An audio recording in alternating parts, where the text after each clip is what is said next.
Hello, in this video clip I want to quickly discuss with you how insulin, the hormone of abundance, is actually secreted from the cells in which it is produced, and how the secretion actually is regulated and responds to when glucose is quite abundant.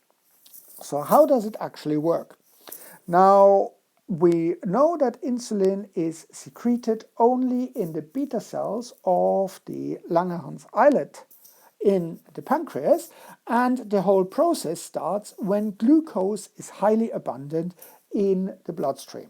So the cell can sense that there is a lot of glucose there. How does that work? Actually, it works by the influx of glucose through specific glucose transporters. In this case, these are the GLUT2 transporters in the cell membrane, and glucose is transported through these GLUT2 transporters.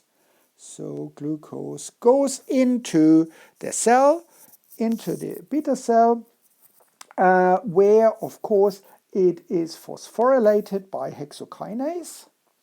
So hexokinase will phosphorylate glucose to glucose 6-phosphate, and this basically traps the glucose in the cell so that it cannot be exported again, because that's not what we want to happen. This glucose 6-phosphate then undergoes the usual glycolysis procedure. So we have glycolysis, and also we fuel the resulting products into the respiratory chain and oxidative phosphorylation, and as a consequence our ATP levels will rise. So ATP levels are high in the presence of glucose in this case, and as a consequence, in the next step, these high levels of ATP lead to a closure of potassium channels. So I indicate that here. So these are ATP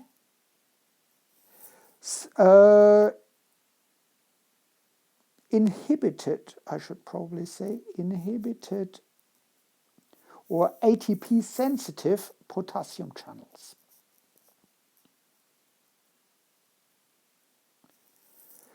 And what usually would happen, these channels would transport potassium into the cytoplasm from the inside. So under normal circumstances, when the ATP levels are very low, we would get negative charges on the inside of the plasma membrane and positive charges on the outside.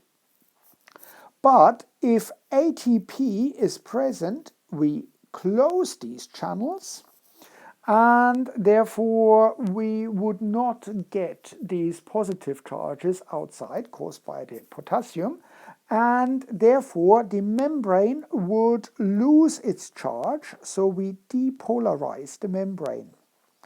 Depolarization of the membrane.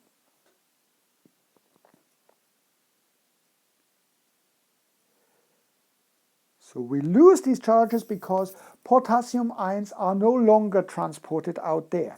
As a consequence of the depolarization of the membrane, we change the electric potential and also the shape of the lipid bilayer. The lipid bilayer stretches slightly, and this change in the lipid bilayer, together with a change in the membrane potential, is sensed yet by another set of channels.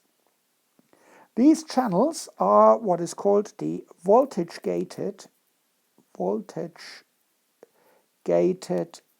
calcium channels. So we've got calcium channels.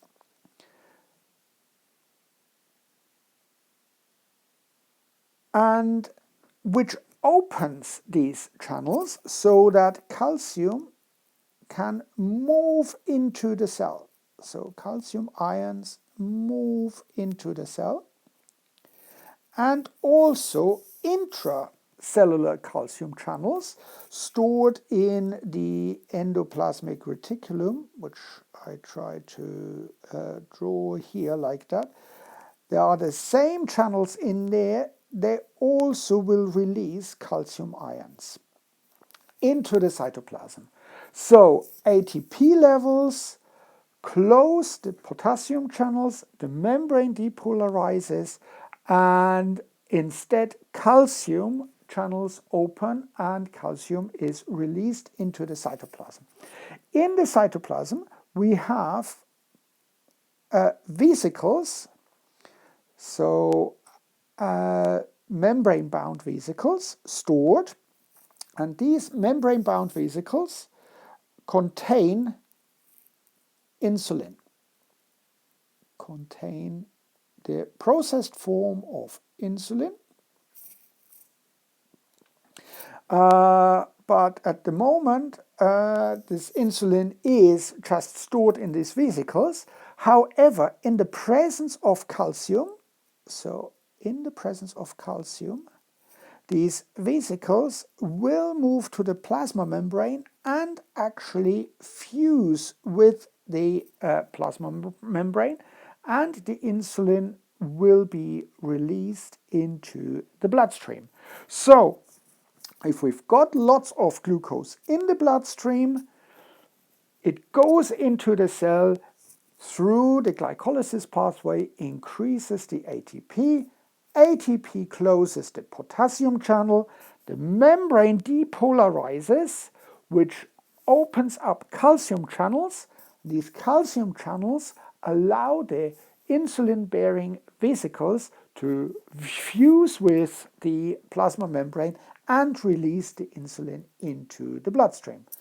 If we don't have lots of glucose in this process, the ATP levels will go down, the potassium channels will open again, the membrane becomes polarized, calcium is no longer transported into the cell, actually it is transported out of the cell, and the vesicles will no longer fuse, no more insulin is transported into the blood. So I hope this makes sense. Thank you very much for watching.